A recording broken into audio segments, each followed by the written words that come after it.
2024 के लोकसभा चुनाव की बिसात जो है बिछ चुकी है। बीजेपी ने पहला मास्टर स्ट्रोक भी चल दिया। अब की बात 400 पार का नारा और उस टारगेट के करीब आधी सीटों पर कैंडिडेट का ऐलान हो गया है। इधर बीजेपी प्रत्याशियों का ऐलान हुआ, उधर इंडी खेमे में खलबली भी मच गई है। इन सबके बीच सबसे ज्यादा चर्चा 4 सुपरस्टार की हो रही है। बीजेपी ने 4 भोजपुरी सुपरस्टार को मैदान में उतारा है। हालांकि बंगाल की आसनसोल सीट से प्रत्याशी बनाए गए पवन सिंह ने 15 घंटे के भीतर ही इलेक्शन लड़ने से इनकार कर दिया। लेकिन इस चुनावी मेले में भोजपुरिया खेला की इनसाइड स्टोरी क्या है, दिखाते हैं आपको।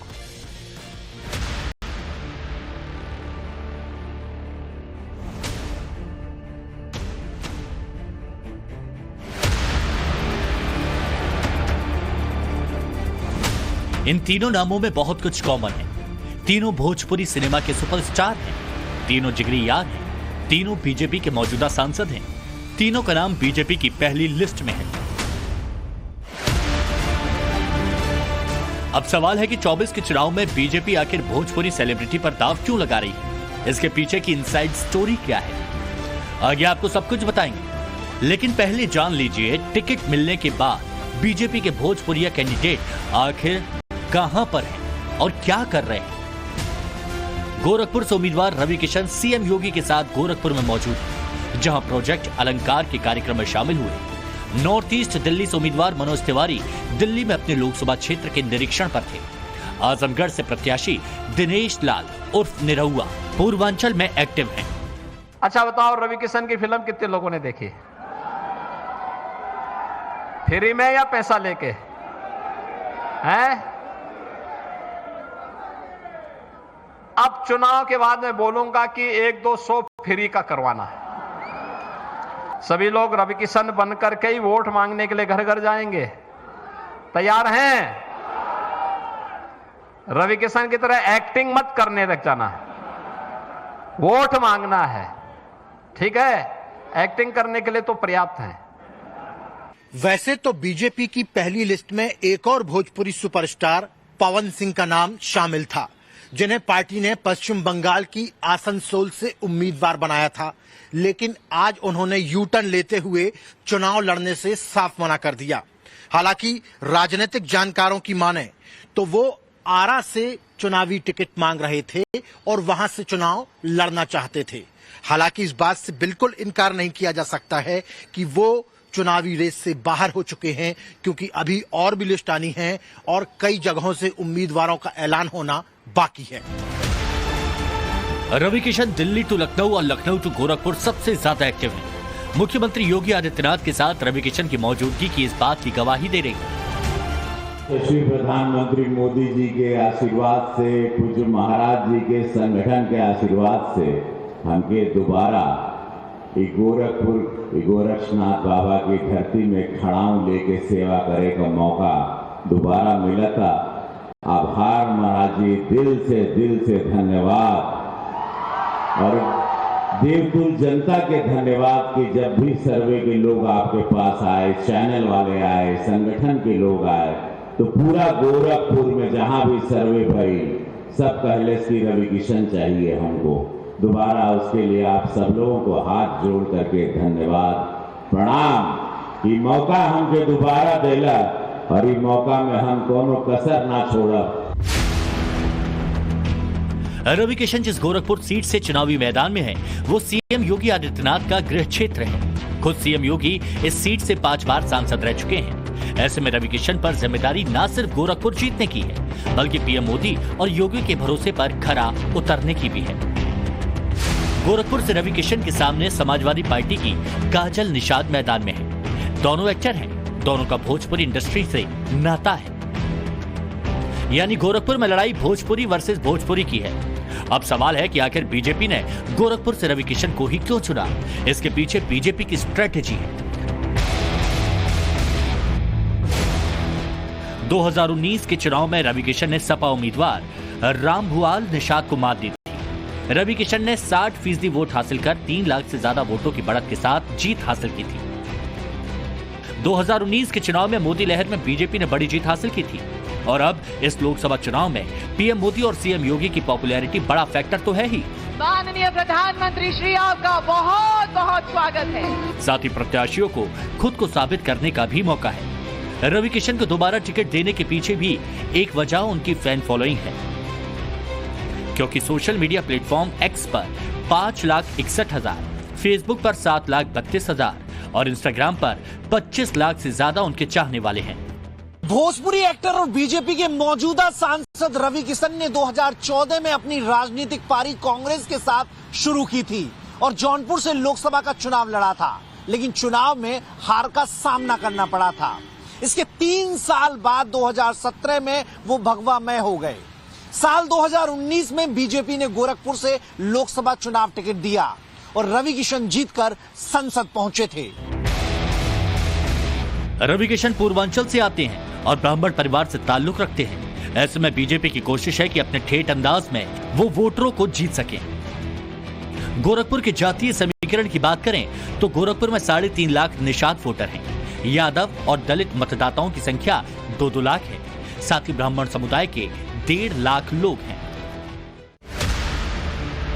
अब बात दूसरे भोजपुरी एक्टर दिनेश लाल यादव उर्फ निरहुआ की। सपा की गढ़ कही जाने वाली आजमगढ़ लोकसभा सीट पर बीजेपी ने फिर सांसद दिनेश लाल यादव पर ही दांव लगाया। यादव बाहुल इस सीट पर तीसरी बार चुनाव लड़ाने के लिए पार्टी ने दिनेश लाल यादव निरहुआ के नाम पर मोहर लगा दी। मैं बहुत धन्यवाद देना चाहता हूं अपने भारतीय जनता पार्टी के शीर्ष नेतृत्व का, अपने पूजनीय प्रधानमंत्री जी का, अपने राष्ट्रीय अध्यक्ष जी का, जेपी नड्डा जी का, हमारे पूज्य योगी आदित्यनाथ महाराज जी का। मुख्यमंत्री जी ने साफ कहा, कोई आए तुमको लड़ना है, डट के लड़ना है और जैसे तुम लड़ते हो वैसे ही लड़ना है। तो उनका आदेश पहले भी था तो लड़े थे और अब फिर आदेश मिला, फिर लड़ेंगे। दिनेश लाल यादव उस निरहुआ की गिनती भोजपुरी के बड़े सिने कलाकारों में होती है। बिहार के साथ साथ पूर्वांचल में उनकी लंबी चौड़ी फैंस फॉलोइंग है। वो भोजपुरिया युवाओं के दिलों पर राज करते हैं। मिडिल क्लास फैमिली से आते हैं, लिहाजा निरहुआ का प्रभाव भी काफी अधिक है। ऐसे में बीजेपी चाहती है कि निरहुआ की इस छवि को आजमगढ़ में भुनाया जाए। आजमगढ़ लोकसभा सीट पर सबसे ज्यादा यादव वोटर हैं। लोकसभा क्षेत्र की कुल आबादी 24 लाख से ज्यादा है। हालांकि सीट पर करीब 4.5 लाख यादव वोटर हैं, 3 लाख मुस्लिम वोटर हैं, तो जाटा मतदाताओं की संख्या 2,75,000 है।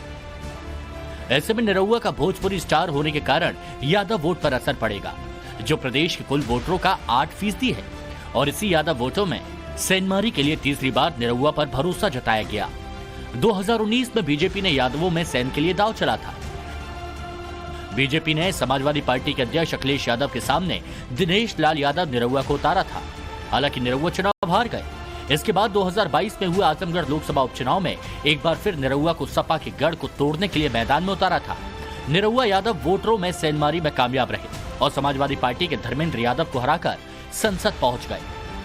अरे आजमगढ़ के लहरी सिवनिया दबई बाजा कमल के बटनिया। और शायद इसीलिए पुराने वोट बैंक को बरकरार और नए वोटरों को जोड़ने के लिए तीसरी बार निरहुआ के नाम को हरी झंडी मिली। भोजपुरी इंडस्ट्री में पॉपुलर दिनेश लाल यादव निरहुआ पूर्वांचल में काफी फेमस है। भोजपुरी फिल्म एक्टर के नाते सियासत में एंट्री करने से पहले ही वो यादवों में काफी लोकप्रिय माने जाते रहे हैं। इसकी गवाही सोशल मीडिया के ये आंकड़े भी दे रहे हैं। निरहुआ की एक्स पर 2,48,000 फैन है, तो फेसबुक पर 14 लाख और इंस्टाग्राम पर 17 लाख से ज्यादा फैन बेस है।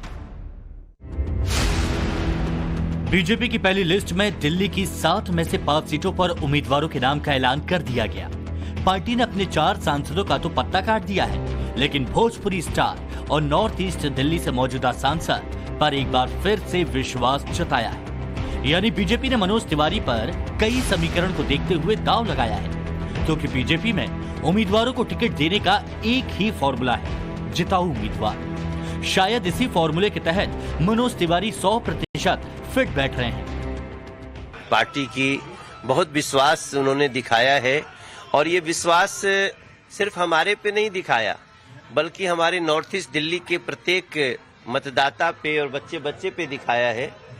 हालांकि हम ये भी जानते हैं कि भारतीय जनता पार्टी में टिकट मिलने से कोई ऐसा नहीं हो जाता है कि वो बहुत बड़ा हो गया और बाकी जिनका नहीं मिला वो बहुत छोटे हो गए। ऐसा नहीं है। हमारे यहाँ जिसको जो काम दिया जाता है वो करने के लिए तैयार होता है। लेकिन फिर भी हमें दिया गया है तो हम पार्टी के शीर्ष नेतृत्व का, नरेंद्र मोदी जी का, नड्डा जी का, अमित शाह जी का, राजनाथ सिंह जी का धन्यवाद करें। लेकिन सवाल है कि आखिर मनोज तिवारी को तीसरी बार चुनावी मैदान में क्यों उतारा? तो उसके पीछे की वजह बीजेपी का पूरा कैलकुलेशन है, जिसमें मनोज तिवारी 100% नंबरों से पास हुए। पूर्वांचल का एक बड़ा भोजपुरी चेहरा होने के साथ ही यूपी बिहार का वोट बैंक सधेगा। दिल्ली में करीब 35% पूर्वांचल वोटर है।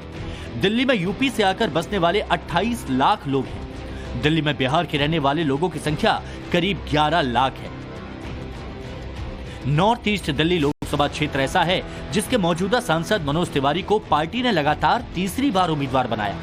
इसकी एक वजह तो यही है कि तिवारी लगातार अपने क्षेत्र में सक्रिय रहे हैं और पार्टी के मंचों पर भी अपनी मौजूदगी दर्ज कराते हैं। पार्टी ये मान रही थी कि दिल्ली में पूर्वांचल का कम से कम एक उम्मीदवार होना चाहिए। राहुल और अखिलेश के साथ आने के बाद ये सीट कांग्रेस के पास है। ऐसे में बीजेपी का मानना है कि कांग्रेस की काट पूर्वांचल का वोटर बन सकता है। मनोज तिवारी के राजनीतिक करियर की बात करें तो 2009 में समाजवादी पार्टी से पहली बार चुनाव लड़ा था। इस चुनाव में उन्हें बीजेपी उम्मीदवार योगी आदित्यनाथ से हार का सामना करना पड़ा। इसके बाद 2013 में वो बीजेपी में शामिल हो गए।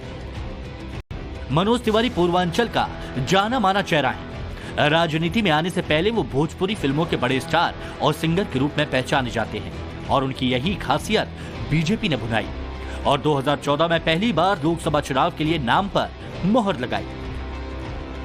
2014 में मनोज तिवारी ने आम आदमी पार्टी के आनंद कुमार को हराया। 2019 में एक बार फिर मनोज तिवारी ने इसी सीट से कांग्रेस की शीला दीक्षित को मात दी। इधर पश्चिम बंगाल की आसनसोल सीट पर बीजेपी ने भोजपुरी एक्टर पवन सिंह को चुनावी मैदान में उतारने का फैसला किया। पवन सिंह को जब टिकट का ऐलान हुआ तो वो जिम में थे। टिकट मिलने पर उन्होंने पीएम मोदी समेत बीजेपी के बड़े चेहरों को धन्यवाद कहा। आसनसोल पवन सिंह आसनसोल सीट पर 2 स्टार का आमना सामना होने वाला था। पवन सिंह के सामने टीएमसी के शत्रुघ्न सिन्हा थे, लेकिन महज 15 घंटे के बाद ही पवन सिंह ने ट्वीट कर आसनसोल से चुनाव लड़ने से इनकार किया। पवन सिंह ने एक्स पर लिखा, भारतीय जनता पार्टी के शीर्ष नेतृत्व को दिल से आभार प्रकट करता हूं। पार्टी ने मुझ पर विश्वास करके आसनसोल का उम्मीदवार घोषित किया, लेकिन किसी कारणवश मैं आसनसोल से चुनाव नहीं लड़ पाऊंगा। देखिए, व्यक्तिगत तौर पे बहुत अच्छी तरह नहीं जानता हूँ। सुना है वो अच्छे कलाकार हैं, अच्छे सिंगर हैं और हमारे कई लोग जो हैं परिचित जो हैं उनको अच्छी तरह जानते हैं। मैं ऐसे भी जानते किसी व्यक्ति विशेष के बारे में नहीं बोलते हैं। अगर ये उनका निर्णय है या उनकी पार्टी का निर्णय है, मैं सही मायने में उनका इंटरनल अफेयर है। दावा किया जा रहा है कि पवन सिंह बिहार की आरा सीट से चुनाव लड़ना चाहते थे और शायद इसीलिए उन्होंने आसनसोल से चुनाव लड़ने से इनकार कर दिया। हालांकि अभी बीजेपी ने सिर्फ 195 उम्मीदवारों के नाम का ऐलान किया। अभी बहुत नाम बाकी है और अब देखना होगा कि बीजेपी ने जिन भोजपुरी एक्टर्स पर दांव लगाया है वो मोदी के 400 वाले टारगेट में कितना योगदान दे पाते हैं।